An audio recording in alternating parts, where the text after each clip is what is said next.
Finance Minister Nirmala Sitharaman will present Budget 2026 on the 1st of February amid one of India's most challenging global and domestic economic settings.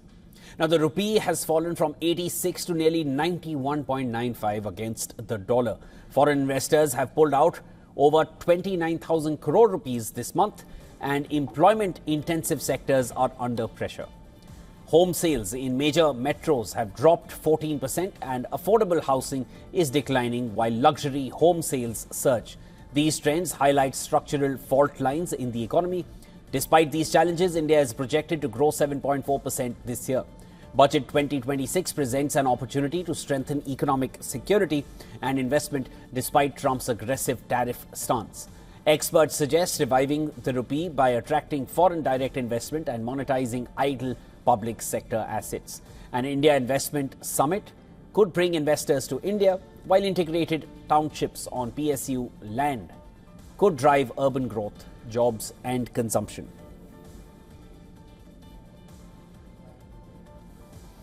India also plans Indra, a platform to monetize innovations from DRDO, ISRO and other research institutions. Regulatory reforms are essential as projects still require up to 116 approvals, slowing investment and entrepreneurship. In a fractured global trade environment, India's budget must balance openness with protection. The IMF forecasts global growth at 3.3%, while India could grow over 7%. Public investments in logistics, energy and digital infrastructure is expected to rise. But private investment remains low at 12 to 13% of GDP. The political and social test lies in whether growth translates into better jobs, more income and services for citizens.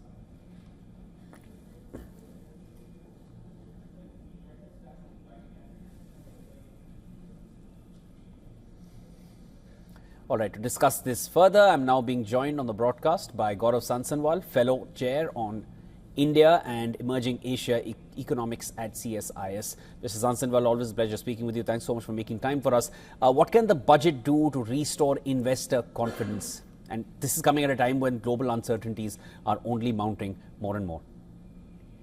Well, I think the top line is reform, reform, reform. That is the one message that I think the finance minister can send across to the Wall Street and to the investors overall. And at this point, that is at least a three-step process. Firstly, direct tax reform. We have seen improvements in the GST. The Modi government has been very proactive with that. But we know that direct tax reform has been on the table for a while. So that's number one, I think, in the list of the wish list. Secondly, I think the inverted duty structure, right? The Make in India movement, the effort to bring manufacturing back home, which I think will benefit the rupee, which will benefit the fundamentals of our economy. That will require a reform to the inverted duty structure, to the taxation system. It has to reward the producer, the manufacturer. So the raw materials in India need to be taxed cheaper than importing the final good. And what has come in the way of starting manufacturing in India, often we hear from American companies and others, is the fact that importing raw material is more expensive. So I'd say direct tax reform, inverted duty structure, and finally, we need to reform. And actually, Jan Vishwas bill has gone a way forward, but faster dispute resolution and legal reforms are need of the matter. So overall, yes, it's a tough environment internationally, but crisis is always an opportunity when we talk about India. And this crisis, these geopolitical conditions, they warrant a reform-oriented budget. And I believe, given the political cycle as well, that's what we'll get. Well, talking about crises, we have to address the way the rupee has been diminishing to the dollar. The rupee has slipped from 86 to nearly 92 now. This has happened within a year. How urgent is the need for currency stabilization in this budget? No, I agree. It's a policy choice that's been made, and it's very much needed. But I think two things will really help with that. One is, demonstrating that the fundamentals of the economy are strong by championing a reform agenda, because when it comes to inflation, that's tightly controlled as opposed to other major economies at this point of time. So given I wouldn't want to be in those shoes right now, but it's a difficult choice, and it's a policy choice that's been made considering the fact that you don't want inflation to go too high. So I think moderating the rupee, I get that that makes sense, but it has to come alongside one, economic reforms, giving a clear signal to the industry, not just in India, but abroad, the fact that we are ready to welcome you, we are ready to attract greater investment. That I think will demonstrate stronger fundamentals. And then secondly, I feel the trade deal will help. European Union, India's closed a trade deal. I think that will definitely stabilize the situation. And we know that India is very actively in talks with the United States as well. And I think both of those getting closed in the next year will bring more sanity to the way the rupee is fluctuating.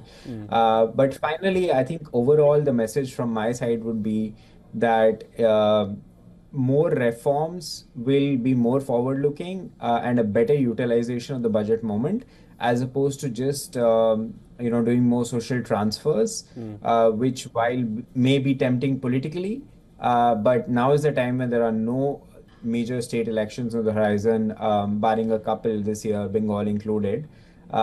But given the fact that this is a moment to step away from domestic politics, if we can be more reform oriented, I think that benefits the country longer term. Yeah. Also, Gaurav, this is an India which is very exciting for all foreign investors, not just for the prospect of bringing in investment into India, but also for the concept of, or the prospect of India purchasing. Budget 2026 is being watched globally. I've been to air shows internationally, and the name India automatically evokes visible excitement in any company coming in from any other part of the world. Beyond numbers, what message should India be sending to the world about its economic strategy come 1st February?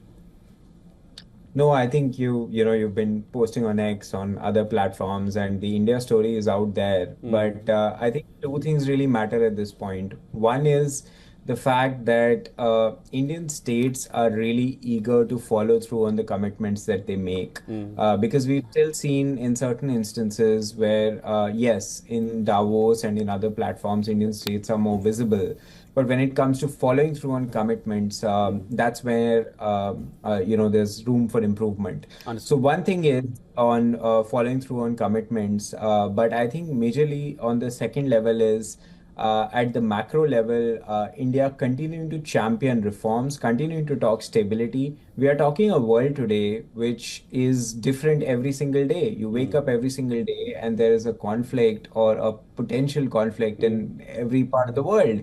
In that world, India can offer stability. It can be an anchor of stability. And I think that for India today is the biggest message to the world, that we are the anchor of stability here. The fundamentals of the economy are strong. You talk demographics, you talk labor wages, you talk the legal system. So I think continuing to show reforms, continuing to show receptivity, that we are listening to the industry and are ready to adapt and are ready to commit to reforms.